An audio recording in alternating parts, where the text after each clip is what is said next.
अस्सलामुअलैकुम, बोल न्यूज़ में खुश आमदेद। मैं हूँ सहर फातिमा। मैं हूँ आपके साथ रमशा साजिद। हेडलाइंस आप जान चुके हैं, बुलेटिन का आगाज करेंगे। सबसे पहले बात करेंगे मौसम की। मुल्क के मुख्तलिफ हिस्सों में तूफानी बारिशों ने तबाही मचा दी है। नशेबी इलाके ज़ेरे आब आ गए। कई इलाकों में सैलाबी सूरत हाल है। सखर में 250 मिलीमीटर बारिश रिकॉर्ड की गई। सिंध में मानसून का तूफानी स्पेल। तूफानी बारिश ने सखर डिबो दिया, सड़कें तालाब बन गई। लाड़काना में 123 मिलीमीटर बारिश, पानी अस्पतालों और दुकानों में दाखिल हो गया। दूसरी जानब जैकबाबाद गढ़ी खैरू में भी छत गिरने से माँ बेटा जाँ बहक हो गए। कश्मोर में छत गिरने से खातून जाँ बहक, 4 अफराद जख्मी हो गए। दादू खैरपुर में मूसलाधार बारिश से नशेबी इलाकों में पानी जमा हो गया। गुज़िश्ता 24 घंटे के दौरान मुख्तलिफ हादसात में 8 अफराद जाँ बहक जबकि मुतादिद जख्मी हो गए। मुल्क के मुख्तलिफ हिस्सों में तूफानी बारिशों ने तबाही मचा दी है। नशेबी इलाके ज़ेरे आब आ गए। कई इलाकों में सैलाबी सूरत हाल है। सखर में 250 मिलीमीटर बारिश रिकॉर्ड की गई। सिंध में मानसून का तूफानी स्पेल। तूफानी बारिश ने सखर डुबो दिया। सड़कें तालाब का मंजर पेश कर रही हैं। लाड़काना में 123 मिलीमीटर बारिश हुई। पानी अस्पतालों और दुकानों में दाखिल हो गया। जैकबाबाद गढ़ी खैरू में छत गिरने से माँ बेटा जाँ बहक हो गए। कश्मोर में छत गिरने से खातून जाँ बहक जबकि 4 अफराद जख्मी हो गए। दादू खैरपुर में मूसलाधार बारिश से नशेबी इलाकों में पानी जमा हो गया। गुज़िश्ता 24 घंटे के दौरान मुख्तलिफ हादसात में 8 अफराद जाँ बहक जबकि मुतादिद जख्मी हो गए। Peoples Party chairman Bilawal Bhutto Zardari ने वज़ीर आला सिंह से सूए बारिश के नुकसानात पर रिपोर्ट तलब कर ली है। सखर, लाड़काना और खैरपुर समेत सूबे भर में होने वाले नुकसानात और इमदादी सरगर्मियों पर तफसीली रिपोर्ट देने की हिदायत। कहा, नशेबी इलाकों से बारिश के पानी के फौरी अखराज को यकीनी बनाया जाए। खैरपुर में डैम के बंद में शिगाफ के मामले पर फौरी तहकीकात कराई जाए। यकीनी बनाया जाए कि डैम के बंद में शिगाफ के बाद नुकसान कम से कम हो और मुतासरीन तक फौरी इमदाद पहुँचे। सखर में मूसलाधार बारिश के सबब अहम शाहराहों पर कई फीट पानी जमा हो गया। मजीद तफसीलात जानते हैं ब्यूरो हेड सखर शाहिद अली से। शाहिद, आगाह कीजिएगा। सखर समेत गिरदोनवा के इलाकों में मुसलसल होने वाली बारिशों के बाद नशेबी इलाकों में बारिश का पानी जमा हो गया है। इंतज़ामिया इस पानी की निकासी के लिए कुछ नहीं कर सकी है। बात अगर करें नशेबी इलाकों की तो इस वक्त हम बेगारी बस्ती में मौजूद हैं। आप देखें कि ये घर हैं, झोपड़ियाँ हैं, इन सब के अंदर जो है पानी मौजूद है। यहाँ पर जो रहने वाले हैं वो इंतहाई मुश्किल में इस वक्त गुजारा कर रहे हैं क्योंकि इस पानी की निकासी के लिए कोई इंतज़ाम यहाँ पर नज़र नहीं आता है। जितने भी आसपास घर या झोपड़ियाँ हैं सबके अंदर ये पानी जमा हो गया है और लोग जो है परेशान हैं। ये हमारे साथ खातून खाना मौजूद है, उनसे बात करते हैं। आप बताएं कितनी मुश्किल हो रही है आपको इससे? मुश्किल, रोटी नहीं खाई है, नहीं चाय पीती है, नहीं कोई कल से पानी निकालता हूँ, कोई पानी नहीं है तो पीऊँ। अच्छा, यहाँ इंतज़ामिया कोई आई है आपके? ये कोई नहीं आया है। पानी की निकासी के लिए कोई इक़दाम नहीं किया गया, ना ही इंतज़ामिया का कोई अफसर या एहलकार यहाँ तक पहुँचा है। शहर के मरकजी चौराहों और शाहराहों पे। शाहिद अली, आप तफसीलात बता रहे थे, आपका बहुत शुक्रिया। 7 घंटे मुसलसल बारिश होने से पूरा जिला नौशहरो फिरोज डूब गया। इंतजामिया कहीं नजर नहीं आई। मज़ीद जानते हैं नुमाइंदा बोल न्यूज़ मुजफ्फर एजाज से। जी मुजफ्फर एजाज, आगाह कीजिएगा। बिल्कुल, सिंध भर में जो है मुख्तलिफ अजला में जो है वो बारिश हुई है। मैं इस टाइम पे नौशहरा फिरोज़ में मौजूद हूँ और नौशहरा फिरोज़ में मुसलसल 7 घंटे बारिश होने के बाद मुख्तलिफ इलाके जो है वो बरसाती पानी के नज़र हो चुके हैं। मैं इस टाइम पे ज़िले हेड क्वार्टर नौशहरा फिरोज़ में मौजूद हूँ। यहाँ की सिविल हॉस्पिटल जो है वो बिल्कुल जो है वो डूब चुका है। पुलिस स्टेशन की बात करें, इसके अलावा ज़िले हेड क्वार्टर के दूसरे जो है इलाके हैं, अल्लाह वाला चौक है, रियाज कॉलोनी है, हेठाई चौक है, इसके अलावा ज़िले भर के जो छोटे बड़े शहर जो हैं वो पानी में डूब चुके हैं। सिंध गवर्नमेंट ने जो है वो महकमा मौसमियात ने अलर्ट जारी किया था, लेकिन सिंध गवर्नमेंट ने उस पर कोई भी जो है वो अमल नहीं किया। और इसके अलावा इंतज़ामिया की मैं बात बताऊं कि इंतज़ामिया ने अभी तक कोई भी नालों की सफाई या मुख्तलिफ जो चौराहे हैं वहाँ की सफाई नहीं करवाई। मुख्तलिफ फसल जो हैं उनको नुकसान हो चुका है, जिसमें कपास है, केले की फसल है, अमरूद है और खजूर के। मुजफ्फर एजाज अपडेट करे थे, आपका शुक्रिया। मुसलसल बारिशों के बायस दरियाए सिंध में तूफ़ानी आ गई। ठट्ठा से दरियाए सिंध में 1,88,000 क्यूसेक का सैलाबी रेला गुजर रहा है। मजीद जानते हैं ठट्ठा से हमारे नुमाइंदे नज़ाकत शाह से। नज़ाकत, आगाह कीजिएगा, क्या सूरत हाल देख रहे हैं? जी बिल्कुल, मुल्क में पड़ती हुई मुसलसल बारिशों के बायस दरियाए सिंध में भी तूफानी आ गई है। इस वक्त आपको बताएं कि ठट्टा के मकाम से दरियाए सिंध में 1,88,000 का सैलाबी रेला गुजर रहा है, जिसके बायस ठट्टा के कच्चे के इलाके ज़ेर-ए-आब आ गए। बड़ी तादाद में जो सैलाबी पानी है वो मुख्तलिफ गाँव की तरफ उन्होंने रुख कर दिया है। सर जो यहाँ पे जो पानी है ना वो बहुत तेज़ी से बढ़ रहा है और धीरे धीरे बढ़ रहा है। हमारे जो घरों के रास्ते वहाँ भी पानी पड़ गया है, आ गया है और हम बहुत मजबूरन अभी हमारे को खाने के लिए जो राशन था वो भी हमारा ख़त्म हो गया है। अब हमें जो मजदूरी है ना वो भी हमारी ख़त्म हो गई है, क्योंकि हमारा आना जाना भी मुश्किल हो गया है। उन्होंने हुकूमत सिंध और ज़िले इंतज़ामिया से मुतालबा किया फौरी तौर पर इन्हें जो है ना वह कच्चे का इलाके से मुंतकिल कर। ठीक है नज़ाकत, आपका बहुत शुक्रिया। दादू की तहसील मेहर में 16 घंटों से बारिश जारी है। शाही बाजार में पानी दुकानों में दाखिल होने लगा है। मुसलसल बारिश से कारोबार ठप और जिंदगी मफलूज हो गई। शहरी घरों तक महदूद हो गए हैं। मुसलसल बारिश से हजारों एकड़ पर खड़ी फसल सैलाब आ गई। वक्फे से बारिश से मेहर सब डिवीजन में बिजली फराहमी मुअत्तल हो गई। शामिल करते हैं कराची से, जहां नॉर्थ कराची सुरजानी टाउन समेत मुल्हिका इलाकों में वक्फे से बारिश का सिलसिला जारी है। सड़क से मुंसलिक नाला भी ओवरफ्लो हो गया है। पावर हाउस पर मौजूद हैं मरियम हसन। मजीद तफसीलात मरियम से जानते हैं। मरियम, बताइएगा बारिश के बाद वहां क्या सूरत हाल देख रही हैं? कराची के शुमाली इलाकों में वक्फे से हल्की ता दरमियाने दर्जे की बारिश का सिलसिला जारी है। नागन चौरंगी से जब आगे की जानिब हम सुरजानी की जानिब गामजन होते हैं तो जगह जगह पर बारिश के पानी जो है खड़ा हुआ है, जिसकी वजह से ट्रैफिक की रवानगी जो है वो शदीद मुतासिर हो रही है। इस वक्त हम पावर हाउस चौरंगी पर मौजूद हैं और पावर हाउस चौरंगी से सुरजानी यूसुफ कोट की जानिब जाने वाली ये इशारा है और कैमरामैन यू को मनाजिर दिखा सकें तो यहाँ पर नाला जो है वो ओवरफ्लो हो गया है और बारिश का पानी की निकासी ना होने के सबब पूरी सड़क जो है मुकम्मल तौर पर ज़ेर-ए-आब आ गई है। शहरी राहगीर और उसके साथ साथ जो ट्रैफिक की रवानगी है वो शदीद मुतासिर हो रही है। मोटरसाइकिल सवार भी जो है वो शदीद मुश्किल का शिकार जो है वो दिखाई दे रहे हैं। कैमरामैन यूसुफ अगर आगे की जानिब आपको मनाविर दिखा सकें तो मुत्तहिद बाइक्स और मुत्तहिद गाड़ियां जो हैं वो भी ख़राब हुई हैं और लोग जो हैं उनका सफ़र जो है वो मुश्किल हुआ है। वाटर बोर्ड की जानिब से जो भी पंप्स या मशीनरी है वो ताहाल यहाँ तक नहीं पहुँचाई गई है, जिसकी वजह से शहरी जो हैं सुहाने मौसम भरपूर तरीके से एंजॉय। उधर मानसहरा महांडरी के मुकाम पर दरियाए कुनहार का बड़ा हिस्सा लैंडस्लाइडिंग से दरिया में गिर गया। महांडरी पहाड़ का एक हिस्सा गिरने से कोई जानी नुकसान नहीं हुआ। अहले इलाका का कहना है कि पहाड़ से मलबा वक्फे से गिर रहा है, जिससे पानी की सतह बुलंद हो रही है। दरिया का बहाव रुकने से मसनूई झील बन गई। मसनूई झील बनने से मुकामी आबादी और शहरा कागान को भी शदीद खतरा लाहक है। जिले इंतजामिया मलबा हटाकर जल्द से जल्द दरियाए कुनहार का बहाव खोला जाएगा। मर्दान काटलिंग मियाँ खान संगाव पहाड़ से फ्लाइंग कोच खाई में जा गिरी है। हादसे में 4 अफराद जाँ बाग, खवातीन बच्चों समेत 11 अफराद शदीद जख्मी हो गए हैं। रेस्क्यू ने लाशों और जख्मियों को टाइप डी अस्पताल मुंतकिल कर दिया। इस हवाले से मजीद जान लेते हैं परवेज खान से। जी परवेज, आगाह कीजिएगा, कैसे पेश आया ये हादसा? जी बिल्कुल, ये बदकिस्मत बुनेर से काटलंग आ रही थी। जो ये संगाऊ के करीब जो पहाड़ी इलाका है वहाँ पर पहुंचा तो गहरी खाई में जा गिरी। जो रेस्क्यू हलकार पहुंच गए और जो पुलिस थी वहाँ पे उनसे हमसे राबिता किया गया तो उन्होंने बताया कि प्लेन कोच की ब्रेक फेल हो गई, जिससे वो गहरी खाई में गिर गई, जिसमें 4 अफराद मौका पर जान बहक हो गए और इसी तरह 11 अफराद शदीद जख्मी हो गए। जो जख्मी है इसमें खवातीन और बच्चे भी शामिल है। रेस्क्यू अहलकार और मुकामी अफराद मौका पर पहुंच गए, उन्होंने इमदादी कार्रवाई शुरू कर दी।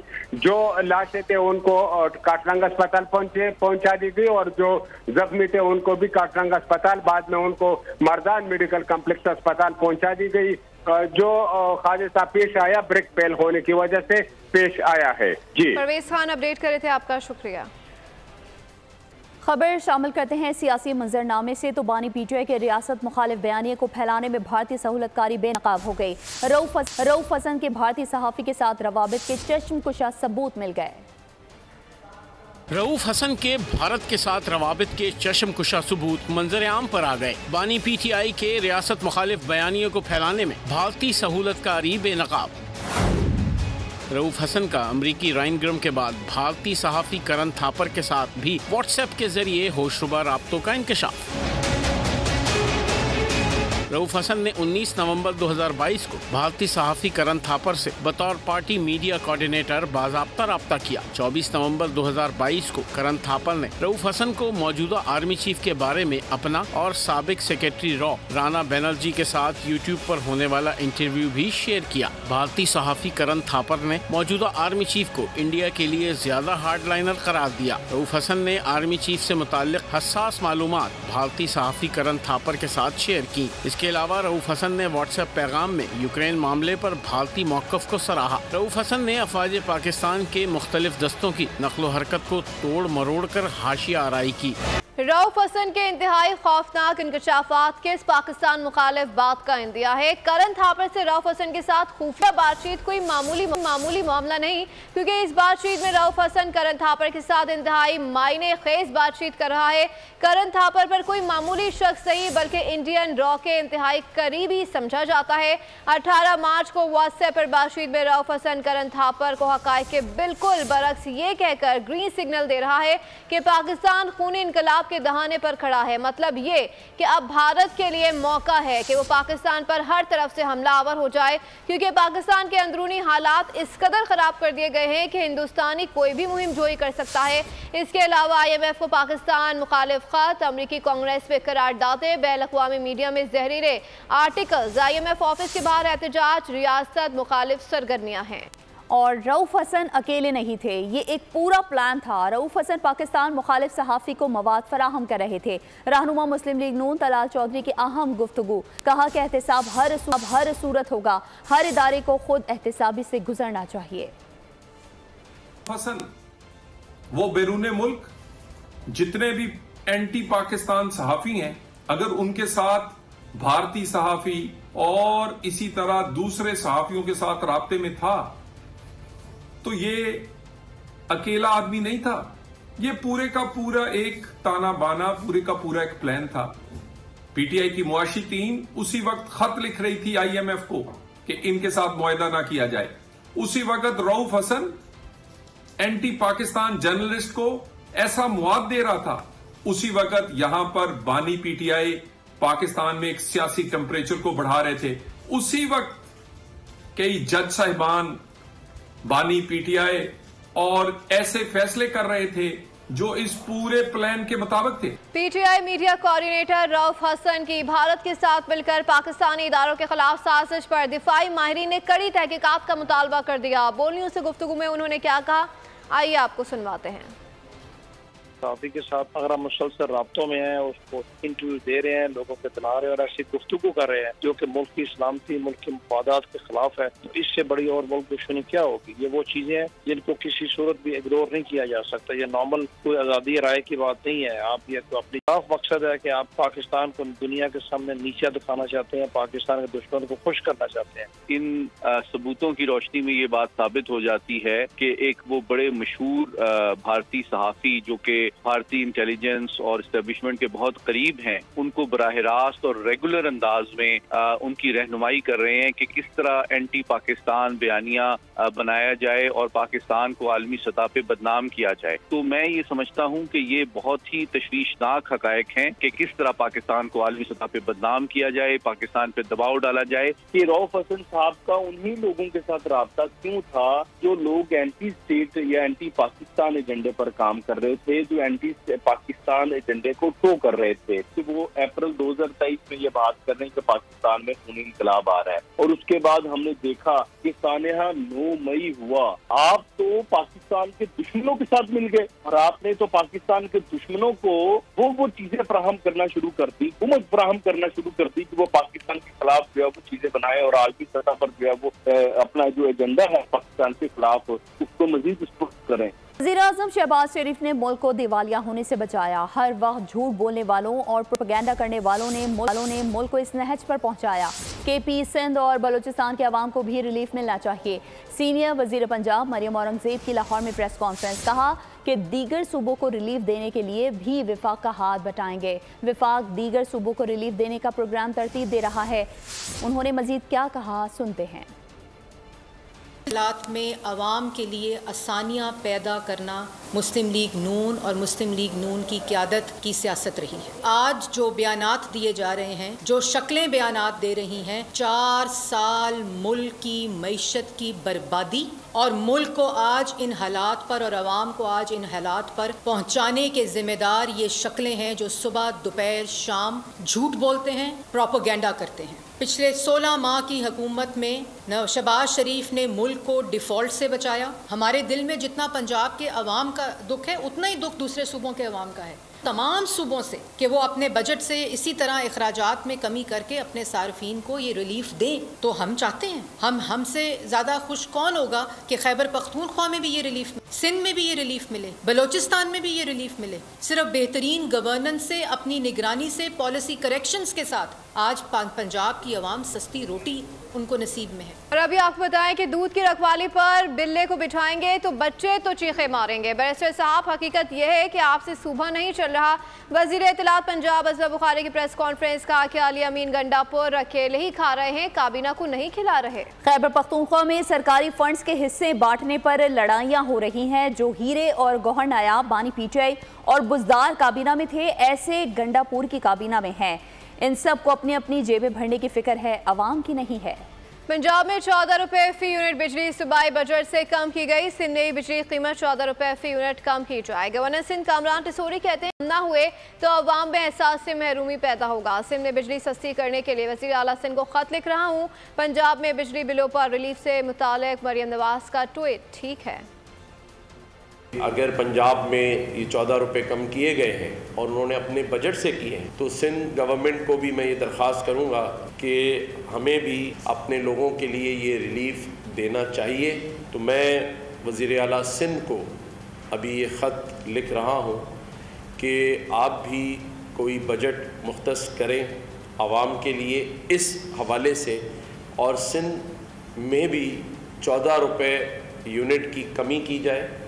और अगर ये अमाउंट हमें फेडरेशन को देनी भी पड़े, फेडरल गवर्नमेंट को, तो वो दी जाए, क्योंकि एक तो एहसास महरूमी पैदा होगा हमारे यहाँ के लोगों में। मरियम बीबी का जो ट्वीट है वो बात ठीक है कि हर सूबे के पास अपने बजट होते हैं जो वो उसे इस्तेमाल कर सकता है अपनी आवाम के लिए। पंजाब इलेक्शन ट्रिब्यूनल्स के सुप्रीम कोर्ट ने कल की समाअत डीलिस्ट कर दी। सलमान अकरम राजा की जानिब से केस मुलतवी करने की दरख्वास्त दी गई। चीफ जस्टिस काजी फाइज ईसा की सरबराही में 5 रुकनी बेंच ने कल पंजाब इलेक्शन ट्रिब्यूनल्स केस की समाअत करना थी। सुप्रीम कोर्ट समाअत मौखर होने का नोटिस पब्लिक कर दिया गया। जस्टिस जमाल मंदोखेल की अदम दस्तयाबी की वजह से समाअत नहीं होगी। सलमान अकरम राजा ने अपने वकील हामिद खान के बैरून मुल्क होने पर केस मुलतवी करने की इस्तदा की थी। फरीकैन की जानिब से इल्तिवा की दरख्वास्त पर फैसला खुली अदालत में होता है। Punjab election tribunals case supreme court ने कल की समाअत डीलिस्ट कर दी। सलमान अकरम राजा की जानिब से केस मुलतवी करने की दरख्वास्त दी गई। चीफ जस्टिस काजी फाइज ईसा की सरबराही में 5 रुकनी बेंच ने कल पंजाब इलेक्शन ट्रिब्यूनल्स केस की समाअत करना थी, जबकि सुप्रीम कोर्ट समाअत मौखर होने का नोटिस पब्लिक कर दिया गया। जस्टिस जमाल मंदोखेल की अदम दस्तयाबी की वजह से समाअत नहीं होगी। सलमान अकरम राजा ने अपने वकील हामिद खान के बैरून मुल्क होने पर केस मुलतवी करने की इस्तदा की थी। पाकिस्तान में इंटरनेट को बंद किया गया, ना ही रफ्तार कम की गई। हुकूमत की जानिब से इंटरनेट की बंदिश में कोई सच्चाई नहीं। वज़ीर आज़म की तरजीहात पे IT सर फहरिस्त है। वज़ीर मुमलिकत IT शिजा फातिमा ने मईशत के लिए तमाम महकमों के उमूर को डिजिटलाइज करने का ऐलान कर दिया। ये कहना मेरे ख्याल से बहुत ज़रूरी है कि वज़ीर आज़म पाकिस्तान शहबाज शरीफ साहब की जो टॉप प्रायोरिटीज़ हैं और इसी के साथ साथ जो SIFC की टॉप प्रायोरिटीज़ सेट हुई ताकि पाकिस्तान में ज़्यादा से ज़्यादा इन्वेस्टमेंट आ सके और इंडस्ट्री ग्रो कर सके, उन 3-4 सेक्टर्स में IT जो है वो बिल्कुल टॉप पे पाया जाता है। वज़ीर आज़म पाकिस्तान ने आते ही उनके पहले चंद इक़दामात में नेशनल डिजिटाइजेशन का जो एक कदम है उन्होंने उस पर सबसे ज़्यादा ज़ोर दिया और इंशाल्लाह हमारी कोशिश है कि हम जल्द एक नेशनल डिजिटल कमीशन का क़याम करेंगे जिसको वज़ीर आज़म साहब खुद चेयर करेंगे, ताकि जो पाकिस्तान के अंदर चाहे वो इकोनॉमी है, गवर्नेंस है, सोसाइटी है, उसकी डिजिटाइजेशन की तरफ हम जा सकें। तो आलमी इदारा सेहत ने 2 साल में दूसरी बार एम पॉक्स को सारी दुनिया में हेल्थ इमरजेंसी करार दे दिया। ये वायरस अफ्रीकी मुल्क कॉन्गो से शुरू हुआ, कई ममालिक में फैला और पाकिस्तान तक पहुंच गया। मुल्क में अब तक एम पॉक्स का 1 केस रिपोर्ट हुआ है। गुज़िश्ता रोज़ वज़ीर आज़म शहबाज शरीफ ने एम पॉक्स वबा के हवाले से अहम इजलास तलब किया था। ज़रूरी ब्रीफिंग के बाद अहम अहकामात और हिदायत दी गई थी। मुल्क भर में एयरपोर्ट्स पर चेकिंग का निज़ाम सख्त कर दिया गया है। कई अस्पतालों में आइसोलेशन वार्ड्स भी कायम कर दिए गए। रोशनियों के शहर कराची की कोई सड़क सलामत नहीं। चंद दिन की बारिशों ने शहर कायद को खंडर बना दिया। ऐसा लगता है कि मानसून की बूंदें बम बनकर बरसी हैं। शाहराहों पर गड़े पड़े हैं, गलियां मुकम्मल तबाह हो चुकी हैं। पैदल चलने वालों के लिए गटर का पानी असाब बन गया। शहरियों की हड्डियों के साथ गाड़ियों और मोटरसाइकिलों के पुर्जे भी हिल गए। गजा की सूरत हाल की बात करें तो काबिज नाजायज इसराइली रियासत के दारुल हुकूमत में नेतन्याहू हुकूमत के खिलाफ सबसे बड़ा एहतजाजी मुजाहरा हुआ। लाखों की तादाद में इसराइली शहरी शहर के मसरूफ तरीन शाहरा पर जमा हुए और इसराइली वज़ीर आज़म और उनकी काबीना के इस्तीफे का मुतालबा कर दिया। और अभी आपको बताएं कि पाकिस्तान में पहली बार mix martial arts Asian championship MMA Asian ship का आगाज लाहौर में होगा। पहले मुकाबले में पाकिस्तान और भारत टकराएंगे। भारतीय फाइटर श्रीकांत और पाकिस्तानी रिजवान अली मद्दे मुकाबिल होंगे।